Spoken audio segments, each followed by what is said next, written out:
Capítulo 19. Negros Triturancráneos dio la espalda a aquella devastación. Aunque estaba contrariado, no iba a permitir que ese incidente lo distrajera de sus preocupaciones más inmediatas y acuciantes. «¡Hasta nunca, mago!», masculló mientras intentaba no pensar en qué clase de hechizo podía haber lanzado aquel humano. El sortilegio que había destruido al golem supuestamente invencible, sin ninguna duda, se trataba de un conjuro muy poderoso, tanto que no solo le había costado la vida al mago, sino que además había provocado una serie de derrumbes en toda una sección de túneles. «¿Buscamos el cuerpo?», preguntó uno de los guerreros allí presentes. «No, sería una pérdida de tiempo».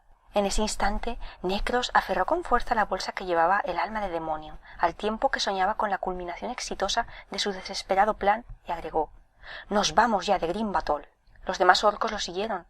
A pesar de que en su mayoría no estaban muy conformes con la repentina decisión que había tomado su líder de que debían abandonar la fortaleza de inmediato, tampoco les agradaba la idea de quedarse en ella, sobre todo si el hechizo de aquel mago había debilitado el resto de los túneles. Ronin sintió una presión tremenda en la cabeza, tan grande que tuvo la sensación de que en cualquier momento el cráneo se le iba a partir en dos. Debía abrir los ojos para averiguar qué era lo que tenía encima y comprobar si podía apartarlo con rapidez. Si bien se vio obligado a hacer un esfuerzo inmenso para abrir los ojos, al final lo logró.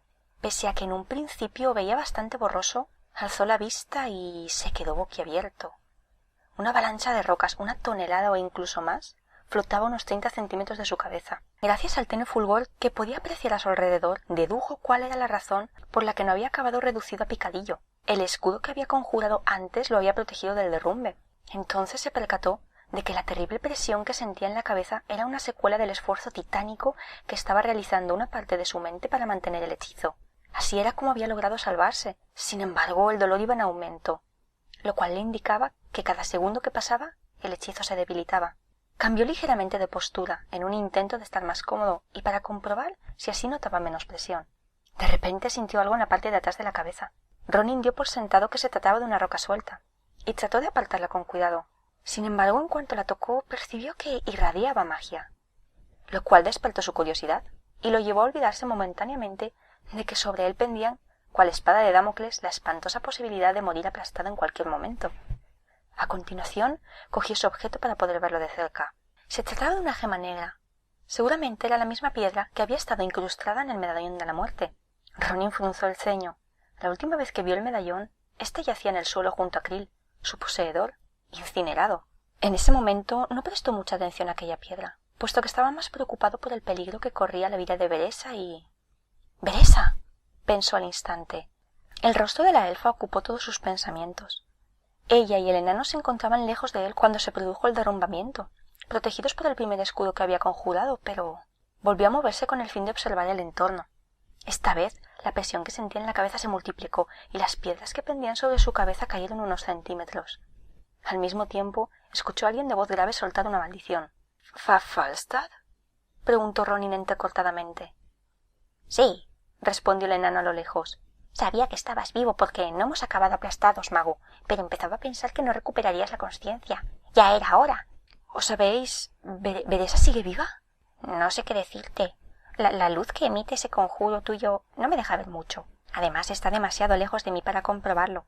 De todos modos, no la he oído hablar desde que me he despertado». Ronin apretó los dientes con fuerza. Beresa tenía que estar viva. «Falstad, ¿a qué distancia flotan las rocas sobre ti?» Una risa sardónica se le escapó al enano tras escuchar esa pregunta. «Tan cerca que me hacen cosquillas en la nariz, humano. Si no fuera así, hace rato que me había arrastrado hacia ella para ver cómo se encuentra. He de reconocer que nunca pensé que estaría vivo del día de mi entierro». El mago decidió ignorar el último comentario y se detuvo a reflexionar sobre lo que había dicho el enano acerca de que las piedras prácticamente le rozaban el rostro. Era obvio que cuanto más se alejaba el conjuro de Ronin, menos espacio protegía. Al parecer había protegido tanto a Beresa como a Falstad de las rocas, evitando que fueran aplastados. Pero era bastante probable que la forestal hubiera recibido un fuerte impacto en la cabeza, o que incluso hubiera muerto al recibir un golpe en un órgano vital. Ronin rechazó la última posibilidad. «Humano, si no es mucho pedir, ¿crees que puedes hacer algo para sacarnos de este apuro?» ¿Sería capaz de rescatarlos? ¿Poseía el poder necesario para hacerlo? ¿Le quedaban fuerzas para cometer tal proeza? Mientras hacía estas preguntas, se guardó la piedra negra en el bolsillo. En ese momento tenía cosas más importantes de las que preocuparse. «Dame unos instantes», contestó el mago. «Como si pudiera hacer otra cosa», replicó el enano con ironía. La presión que sentía el mago en la cabeza seguía aumentando a una velocidad aterradora. A pesar de que Ronin dudaba seriamente que su escudo pudiera resistir mucho más, tenía que mantenerlo como fuera mientras trataba de lanzar un segundo conjuro, tal vez incluso más complejo.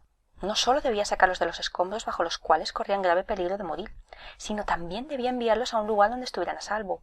Para más Inri, su cuerpo magullado le estaba pidiendo a gritos que lo dejara recuperarse y no lo sometiera a más tensión. ¿Cómo era ese hechizo? Caviló. Aunque el mero hecho de pensar le producía una gran agonía, finalmente recordó las palabras del conjuro. No obstante, era consciente de que al lanzar el nuevo encantamiento dejaría de estar lo bastante concentrado en el escudo como para poder mantenerlo. Si se demoraba demasiado... Pero no queda más remedio, concluyó. Falstad, lo voy a intentar. ¿No sabes cuánto me alegro, humano? Creo que esas rocas me están aplastando ya el pecho. Él también se había percatado de que las rocas habían descendido un poco más. Debía apresurarse. Musitó las palabras mágicas, invocó el poder necesario, pero las rocas que pendían sobre él se movieron, presagiando lo peor. Ronin trazó un símbolo en el aire con la mano buena.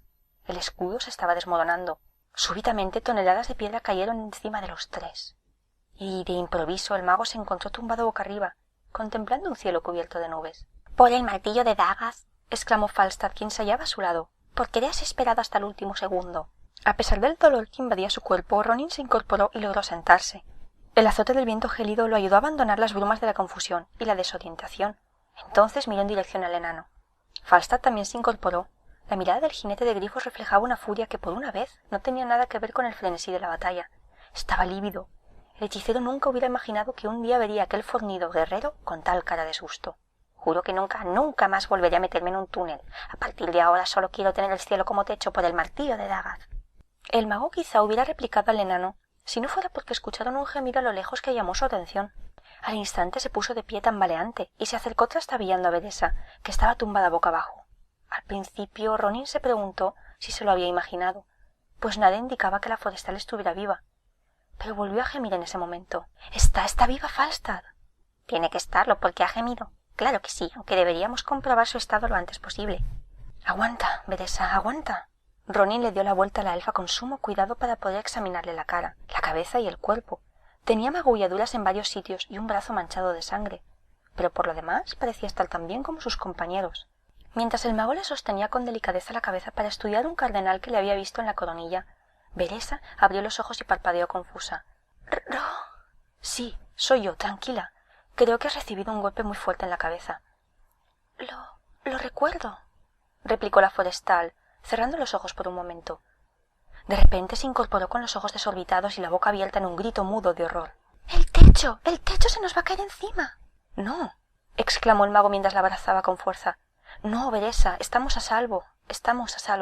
«Pero, ¿el techo de la caverna?» En ese instante el rostro de la elfa se relajó y añadió: «Estamos fuera de la cueva, pero dime, Ronin, ¿dónde estamos? ¿Cómo hemos llegado hasta aquí? ¿Cómo hemos logrado sobrevivir? ¿Te acuerdas del escudo que nos salvó del golem?» Después de que aquel monstruo se autodestruyera, el escudo se mantuvo y resistió el derrumbe. Pese a que su radio de protección menguó, aguantó lo suficiente como para evitar que muriéramos aplastados. «Falstad, ¿está...?» De inmediato el enano se acercó a ella por otro lado. «Nos ha salvado a todos, dama elfa, aunque nos ha dejado en medio de ninguna parte». Ronin parpadeó confuso. «¿Cómo que en medio de ninguna parte?», pensó. Entonces se detuvo a observar su entorno por primera vez. Se encontraban en una cumbre nevada donde soplaba un viento muy frío, que cada vez era más gélido, y por encima de ellos el cielo estaba cubierto por una nube de un tamaño increíble. A pesar de la oscuridad que los envolvía, el mago sabía dónde se hallaban exactamente. «No estamos en medio de ninguna parte, Falstad. Yo diría que nos encontramos en la cima de la montaña, y que la fortaleza con todos sus orcos y demás yace bajo nuestros pies». «¿En la cima de la montaña?», repitió Beresa. «Sí, tiene su lógica», convino el enano. «Y como cada vez puedo veros mejor, me temo que está a punto de despuntar el alba», continuó Ronin, cuyo semblante se tornó sombrío de nuevo. «Lo cual implica que si Necros Titulacráneos es un orco de palabra, sus tropas iniciarán la evacuación de la fortaleza en cualquier momento, llevándose consigo los huevos y todo lo demás». Tanto Beresa como el enano clavaron su mirada en él. «¿Por qué hacen algo tan demencial?», inquirió Falstad. «¿Por qué van a abandonar una fortaleza tan segura?». «Porque temen la llegada de un ejército invasor procedente del oeste, conformado por magos y enanos montados en grifos veloces y astutos. Temen la llegada de cientos, quizá miles de enanos y magos, y tal vez incluso de algún elfo. Contra un ejército tan numeroso, contra tanto mago, Necros y sus hombres no tendrían nada que hacer, ni aunque se defendieran encerrados dentro de la montaña», respondió el mago negando con la cabeza. La situación podía haber sido muy distinta si el comandante orco hubiera sido consciente del verdadero potencial del objeto que portaba, pero o bien Necros ignoraba tal potencial, o bien su lealtad a su superior, que se hallaba en Dun Algaz, era inquebrantable. Aquel orco había elegido ir al norte y eso iba a hacer. Falstad no se lo podía creer. ¿Un ejército invasor? Ni a un orco se le hubiera ocurrido una idea tan descabellada. ¿De dónde la has sacado? Nuestra presencia aquí, sobre todo la mía, le ha llevado a extraer esa conclusión. A la muerte quería que yo llegara aquí para utilizarme como prueba de que se iba a producir un ataque de manera inminente. Necros está loco. Según parece, ya está convencido del asalto inminente a esta fortaleza, así que cuando yo aparecí, vio confirmadas sus sospechas.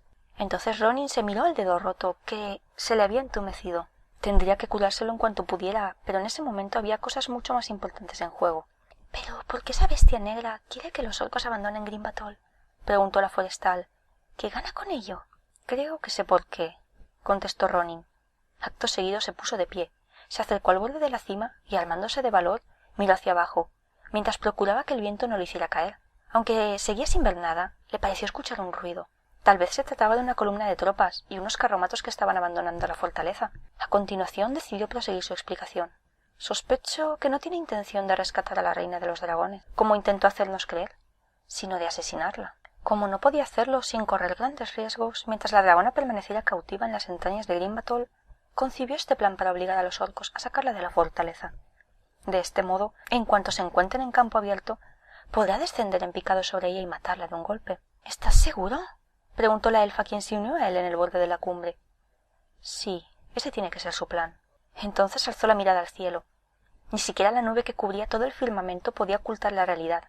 Estaba despuntando el alba. Necros quería partir al alba. Musitó el mago. «Ese maldito orco está mal de la cabeza», masculló Falstad. «Lo lógico hubiera sido abandonar la fortaleza al abrigo de la noche». Ronin negó con la cabeza.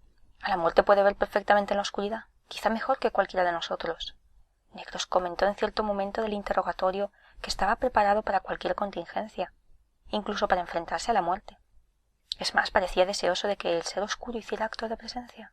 «Pero eso es aún más absurdo», replicó la forestal. «¿Cómo piensa derrotarlo un solo orco?» «¿Un solo orco, capaz de controlar a la reina de los dragones y de invocar a un golem?» El hecho de no saber cómo había logrado realizar esas proezas lo inquietaba sobremanera. Resultaba obvio que el objeto que portaba ese orco poseía unos poderes extraordinarios, pero ¿podía ser tan poderoso? Súbitamente, una gigantesca silueta negra surgió de entre las nubes más altas, para desaparecer al instante en cuanto inició el descenso. «¡Esa la muerte!», susurró el jinete de grifos. Ronin asintió. Ya no había tiempo para más conjeturas. Si a la muerte estaba ahí, eso solo podía significar una cosa. «No sé qué va a pasar exactamente, pero sea lo que sea, ya ha comenzado». La larga caravana de orcos partió en cuanto el primer rayo de luz alcanzó Green Battle. Los carromatos iban flanqueados por guerreros armados que portaban hachas, espadas y picas recién afiladas. Los escoltas cabalgaban junto a los peones que conducían los carromatos, sobre todo junto a aquellos que transportaban los valiosos huevos de dragón. Todos parecían preparados para enfrentarse al enemigo en cualquier momento. No en vano se había corrido la voz incluso entre los orcos de más baja estofa que supuestamente se acercaba un ejército invasor. Negros cinturacráneos observaba la marcha con impaciencia, montado sobre uno de los pocos caballos que tenían los orcos a su disposición. Había enviado a Dun Algaz por delante a los jinetes de dragones y sus monturas, para que, en caso de que su plan fracasara, al menos algunos dragones aún pudieran servir a la horda. Era una pena que no se hubiera atrevido a utilizarlos para transportar los huevos, pero el comandante había aprendido una lección tras haberlo intentado anteriormente. Por otro lado, como construir un carromato capaz de transportar y soportar el peso de un dragón había resultado imposible, había recaído en el propio Necros la responsabilidad de controlar aquellas dos vetustas bestias. Tanto Alexstrasza como Tirán, que contra todo pronóstico aún estaba vivo, seguían la columna del ejército orco desde la retaguardia, sometidos constantemente al yugo invisible del alma de demonio. Para el enfermo consorte, este debía de ser una situación muy dura. Necros dudaba que fuera a sobrevivir al viaje, pero era consciente de que no había otra solución. No obstante, la pareja de titanes seguía siendo un espectáculo digno de verse. La hembra más que el macho, pues su salud era bastante mejor. En una ocasión, Necros se sorprendió lanzándole una mirada iracunda. Pero eso le importaba un comino al orco. Esa criatura colosal lo obedecería en todo momento, mientras él portara el único objeto capaz de dominar a cualquier dragón. Al pensar en leviatanes, el líder orco lanzó la vista al cielo. Al estar cubierto de nubes, ofrecía al coloso grandes espacios donde esconderse. Sin embargo, Necros sabía que tarde o temprano sucedería algo. Si bien las fuerzas de la alianza podían hallarse muy lejos aún, el orco esperaba que la muerte se presentara de un momento a otro. Los humanos iban a aprender por las malas que confiar la victoria al Señor Oscuro era un disparate. Sabía que si podía someter a la pareja de dragones rojos, también podía doblegar a otros de distinto color. Gracias al alma de demonio, el comandante orco dominaría a la más salvaje de todas las bestias. Él, Necros, sería el amo y señor de a la muerte. Pero para eso tenía que dignarse a parecer ese miserable reptil. ¿Dónde está esa maldita criatura? Masculló. ¿Dónde? En ese instante, la última hilera de guerreros salió de la caverna. El líder orco los observó marcharse orgullosos y agresivos. Le recordaban a los días en que la horda no conocía la derrota, cuando no existía ningún enemigo que no pudiera masacrar. Con a la muerte bajo su mando, Necros restauraría la extinta gloria de su pueblo. La horda volvería a sublevarse, incluidos aquellos que se habían rendido. Los orcos arrasarían las tierras de la alianza y acabarían con los humanos y las demás razas. Quizá entonces la horda debería contar con un nuevo cabecilla. Por primera vez Necros se imaginó asumiendo ese papel y Azulujet inclinándose ante él. Su pueblo se alzaría victorioso gracias a él y lo aclamarían como su líder supremo. Sería el jefe de guerra Necros Titulacráneos. Espoleó a su montura para que avanzara y se sumó a la columna, ya que sabía que despertaría sospechas si no cabalgaba junto a sus hombres. Además, en realidad, daba igual dónde se posicionara. El alma de demonio le permitía controlar a los dragones a distancia. Ningún leviatán podía librarse de su yugo, a menos que él lo permitiera. Y ciertamente el orco de pelaje gris no tenía ninguna intención de hacer tal cosa. ¿Dónde está esa maldita bestia negra?, se preguntó una vez más. De pronto se escuchó un aullido atronador a modo de respuesta. Sin embargo, no provenía del cielo, como Necros había creído en un principio, sino que brotaba de la tierra que pisaban los orcos. La consternación cundió entre todos los guerreros mientras daban vueltas sobre sí mismos en busca de un enemigo aparentemente invisible. De repente, en un abrir y cerrar de ojos, el suelo estalló y trajo consigo una marea de enanos. Parecían salir de todas partes, daba la impresión de que quedaban más enanos en Khazmodan de lo que Necros había imaginado. Emergieron de la tierra esgrimiendo hachas y empuñando espadas, y cargaron contra la columna desde todos los flancos. Aunque este ataque inesperado desconcertó momentáneamente a los orcos, estos se recuperaron enseguida. Lanzaron sus gritos de guerra y se volvieron para encararse con sus atacantes. Aunque los guardias permanecieron en los carromatos, también se prepararon para entrar en acción, e incluso los peones, que eran unos seres patéticos, blandieron amenazantes sus garrotes. No se necesitaba adiestrar mucho un orco para que fuera capaz de destrozar cualquier cosa con un trozo de madera. Necros le propinó una patada a un enano que intentaba obligarlo a descabalgar. De inmediato, un ayudante de comandante acudió en ayuda de su superior y se enzarzó en una pelea con un enano. Necros obligó a su caballo a acercarse a los carromatos. Necesitaba unos minutos para poder asimilar la situación. En vez de ser invadidos por un ejército, los habían atracado unos carroñeros nauseabundos. Esos enanos debían de ser la turbamulta harapienta que moraba en los túneles que rodeaban aquella montaña. A juzgar por su número, los trolls no habían hecho nada bien su trabajo. ¿Pero dónde estaba la muerte? Había concebido este plan para derrotar al dragón oscuro. Aquel coloso tenía que aparecer. De pronto, un rugido atronador sobrecogió a todos los combatientes. Una figura gigantesca fue entrevista entre las densas nubes, la cual súbitamente cayó en picado sobre los orcos. ¡Al fin has venido, maldita bestia! De repente, Necros Titulacráneo se quedó petrificado, completamente desconcertado. Pese a que aferró con fuerza el alma de demonio, en ese momento no pensó siquiera en que debía utilizarla como había planeado. El leviatán que se abalanzaba en picado sobre él poseía unas escamas del color del fuego, no de la oscuridad. «Tenemos que bajar», masculló Ronin. «He de ver qué está ocurriendo». «¿No puedes hacer lo mismo que hiciste antes en la cámara?», inquirió Falstad. «Si lanzo un hechizo para teletransportarnos, me quedaré sin fuerzas y no podré combatir. Y además no sé dónde pareceríamos. ¿Acaso os gustaría acabar justo delante de un orco pertrechado con un hacha?» Beresa se asomó al borde de la cumbre, miró hacia abajo y comentó: «Tampoco me parece muy probable que podamos descender de aquí por nuestros medios». «Pues no podemos quedarnos aquí arriba eternamente», exclamó el enano. Falstad no paraba de caminar de un lado a otro muy inquieto. De repente se paró en seco como si acabara de pisar algo asqueroso y añadió: «Por las alas de Gestra, pero qué necio soy. Quizá aún ande por aquí». Ronin miró al enano como si pensara que había perdido el juicio. «¿De qué estás hablando? ¿A qué te refieres?» En vez de responder, Falstad metió una mano en la bolsa que llevaba encima. «Esos malditos trolls me lo quitaron, pero Gimel me lo devolvió luego». «Ajá, aquí está». Sacó de la bolsa una especie de silbato diminuto. Acto seguido, tanto Ronin como Beresa observaron cómo el enano se lo llevaba a los labios y soplaba con todas sus fuerzas. «Yo no he oído nada», señaló el mago. Lo extraño hubiera sido que hubieras escuchado algo. Esperad, está muy bien adiestrado. Es la mejor montura que he tenido jamás. Esos trolls no nos capturaron muy lejos de esta región. Quizás se haya quedado por los alrededores. De improviso, Falstaff pareció titubear. Tampoco ha pasado tanto tiempo desde que nos separamos de él. ¿Estás llamando a tu grifo?, preguntó la forestal con un tono de voz que dejaba bien a las claras su escepticismo. Creo que es mejor intentar avisar a mi grifo que esperar a que nos crezcan alas, ¿no? Esperaron.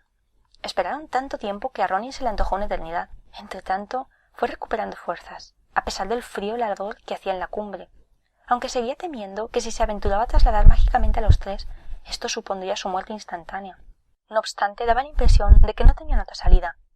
Entonces el mago se enderezó y dijo: «De acuerdo, haré lo que pueda. Recuerdo una zona que no está muy lejos de esta montaña y que juraría que la muerte me mostró en una visión, donde podríamos aparecer sin correr grandes riesgos. Tal vez sea capaz de transportarnos mágicamente a ese lugar». Veresa lo cogió del brazo. «¿Estás seguro? ¿No pareces lo bastante recuperado como para cometer algo así?», replicó Veresa mirándole preocupada. «Sé que antes has tenido que hacer un gran esfuerzo para protegernos del derrumbe y sacarnos de la cámara, Ronin. Tuviste que lanzar unos conjuros muy potentes para protegernos tanto a Falstaff como a mí». Pese a que el mago apreció mucho estas palabras, tenía claro que no le quedaba más remedio que intentar sacarlos de ahí mediante un hechizo. «Si no...», empezó a decir Ronin. Súbitamente, una silueta alada de gran tamaño surgió de entre las nubes. Tanto Ronin como la elfa reaccionaron de inmediato dispuestos a defenderse, pues estaban seguros de que se trataba de la muerte. En cambio, Falstaff, que había estado escudriñando el cielo en todo momento, no reaccionó como si el fin del mundo fuera inminente, sino que se rió y le hizo señas con ambas manos a la silueta que se aproximaba. «Sabía que lo escucharía, ¿lo veis? Sabía que lo escucharía». El grifo graznó de tal forma que el mago habría podido jurar que estaba expresando su júbilo. Aquel enorme animal voló hacia ellos raudo y veloz, o más bien hacia su jinete. Se posó sobre Falstaff y no le aplastó con todo su peso gracias a su aleteo constante, que le permitía flotar en el aire. «Ajá, buen chico, vamos, pósate en el suelo». Acto seguido tomó tierra ante su amo, moviendo la cola con alegría como si fuera un perro, y no una bestia en parte leonina. «¿Y bien?», dijo el guerrero de corta estatura de sus compañeros. «Ya podemos marcharnos, ¿no?». Montaron sobre el grifo lo más rápido posible. Como Ronin seguía sintiéndose bastante débil, se colocó entre el enano y Veresa. Pese a que albergaba serias dudas de que el grifo fuera capaz de soportar el peso de los tres, el animal despegó sin ningún problema. No obstante, Falstaff tuvo que admitir que tendrían problemas si el vuelo terminaba siendo largo, pero si se limitaban a un vuelo corto, el grifo aguantaría. Momentos después abandonaron el abrigo de las nubes y se toparon con algo totalmente inesperado. Si bien Ronin esperaba encontrarse en el campo de batalla con los enanos de las colinas, que intentaban asaltar la caravana de carromatos de los orcos, que avanzaban lenta y torpemente, nunca se hubiera imaginado que vería a otro leviatán que no fuera la muerte planeando sobre el dantesco escenario.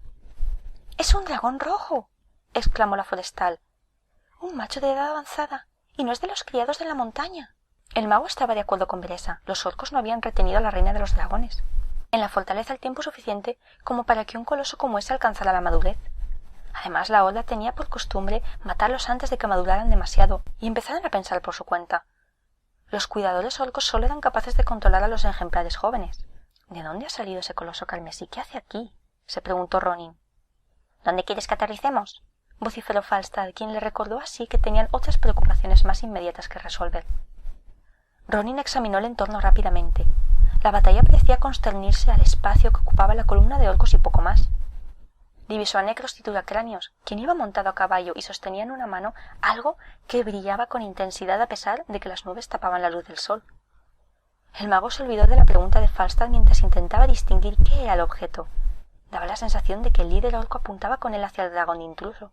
«¿Y bien?», insistió el enano. Al instante, Ronin apartó la mirada del orco y se concentró en el problema más acuciante. «Aterriza ahí», le ordenó, señalando una cumbre situada a corta distancia de la retaguardia de la columna orca. «Creo que es el mejor sitio para tomar tierra». «Me parece tan bueno para aterrizar como cualquier otro». El animal los llevó con suma rapidez a su destino gracias a la conducción experta del jinete de grifos. Ronin se desmontó con celeridad y se dirigió raudo y veloz al borde de la cima para poder valorar mejor la situación, pero lo que vio no tenía ningún sentido. El dragón rojo, que hacía unos momentos parecía dispuesto a atacar a Necros, ahora se mantenía como podía en el aire. Rugía continuamente y se diría que estaba librando una lucha titánica con un enemigo invisible. El mago volvió a examinar con atención al comandante orco y se percató de que el objeto reluciente que sostenía en la mano brillaba cada vez con más intensidad. Se trataba de una especie de reliquia tan poderosa que el mago era capaz de percibir sus emanaciones mágicas a esa distancia. Ronin desplazó la mirada de aquel objeto al gigante carmesí. Se había preguntado muchas veces en el pasado cómo había logrado los orcos controlar a la reina de los dragones, y ahora por fin tenía la respuesta ante sí. El leviatán se resistía y se defendía con más ahínco del que el humano creía posible. Los tres podían escuchar sus rugidos de dolor desde la cumbre, e intuían que estaba sufriendo una agonía que muy pocos seres habían experimentado jamás. Entonces el coloso profirió un último grito ronco, y las fuerzas lo abandonaron abruptamente. Por un momento se mantuvo flotando en el aire y a continuación se precipitó hacia una zona situada a cierta distancia del campo de batalla. ¿Ha muerto?, inquirió Beresa. No lo sé, contestó Ronin. Si la reliquia no había acabado con él, la caída desde semejante altura lo habría hecho sin duda. Apartó la vista, pues no deseaba ver cómo perecía una criatura tan decidida y resuelta. Entonces, de improviso, otra silueta descomunal se lanzó en picado desde las nubes, pero ésta era más bien un monstruo negro surgido de una pesadilla. —¡Es a la muerte! —advirtió Ronin a los demás. Si bien el titán oscuro se dirigía hacia la columna, no iba hacia Necros ni hacia los dos dragones cautivos, sino que voló directamente hacia un objeto insospechado, los carromatos cargados de huevos. El líder orco divisó al fin a la muerte. Acto seguido se giró y lanzó el artefacto en dirección al coloso negro, gritando algo a la vez. Aunque Ronin y los demás esperaban que el titán oscuro cayera derrotado ante el inmenso poder del talismán, a la muerte, curiosamente, no pareció afectarle y prosiguió su inclusión. Su objetivo era la columna de carromatos y, en concreto, los huevos que transportaban. El mago no daba crédito a lo que veía en sus ojos. Su objetivo no es Alexstrasza. No le importa que esté viva o muerta. Su verdadero objetivo son los huevos. A la muerte agarró dos carromatos con una delicadeza sorprendente y los elevó hacia el cielo mientras los orcos saltaban a tierra.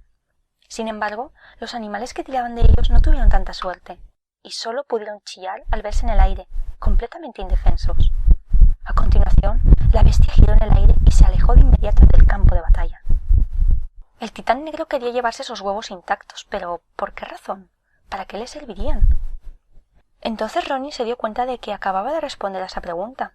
A la muerte quería esos leviatanes para reconstruir su vuelo. Por muy rojos que fueran esos dragones cuando eclosionaran sus huevos, bajo la tutela del Señor Oscuro, se convertirían en una fuerza tan siniestra como él. Tal vez Necros también se había percatado ya de en qué consistía el verdadero plan de la muerte. O tal vez solo reaccionó así porque le habían robado su valiosa carga. El caso es que el orco se volvió de repente y vociferó unas órdenes a la retaguardia de la columna. Seguía sosteniendo la reliquia en alto y ahora señalaba con la otra mano al gigante que se desvanecía en lontananza. De inmediato, uno de los dos colosos rojos, el macho, desplegó las alas con torpeza y acto seguido salió en su persecución. Ronin jamás había visto un leviatán con un aspecto tan enfermizo, cadavérico más bien. No dejaba de sorprenderle que hubiera sido capaz de volar a estas alturas. Necros no podía pretender que aquel dragón débil y achacoso fuera rival para la muerte, que era más joven y viril. Entretanto, los orcos y los enanos seguían luchando, pero estos últimos parecían pelear ahora con desesperación, de esas de una profunda decepción. Era como si hubieran depositado todas sus esperanzas en el macho carmesí que había caído primero. Ronin comprendía perfectamente su frustración. —No lo entiendo —dijo Beresa, que se hallaba junto a él—. ¿Por qué no les ayuda Krasus? Ese mago debería de estar aquí. Seguramente él ha incitado a los enanos de las colinas a atacar. —¡Krasus! —exclamó Ronin, quien en medio de aquel carrusel de emociones se había olvidado de su valedor. Él también tenía muchas preguntas que hacerle a ese mago sin rostro. —¿Qué tiene que ver él con todo esto? —le preguntó el mago a la elfa. La forestal se lo contó todo. Él la escuchó atentamente, primero incrédulo y luego furioso. Eso confirmaba sus sospechas de que su consejero lo había utilizado, no solo a él, sino también a Beresa, a Falstad y, al parecer, a los enanos desesperados que vivían en el subsuelo. Tras ocuparse de aquel dragón, nos guió hasta las entrañas de la montaña, concluyó la elfa. Poco después dejó de comunicarse conmigo. Acto seguido se quitó el medallón y se lo mostró al mago. Se parecía muchísimo al que la muerte le había entregado a él, incluso en los relieves ornamentales. Entonces el colérico mago recordó que ya se había fijado en él cuando Beresa y Falstad había intentado rescatarlo de los orcos. ¿Acaso Krasus había aprendido de los leviatanes a fabricar esos objetos? Ronin se dio cuenta de que la piedra se debía de haber desplazado ligeramente en algún momento. Con un dedo la volvió a colocar en su lugar, y a continuación lanzó una mirada iracunda a la gema, convencido de que ahora su mecenas podía escucharlo. —Y bien, Krasus, ¿dónde estás? ¿Quieres que hagamos algo más por ti? ¿Quizá que muramos en tu nombre? Fue inútil, resultaba evidente que el poder de aquella piedra se había disipado. De todos modos, Krasus seguramente no se habría molestado en responder, aunque el medallón todavía sirviera para comunicarse a distancia.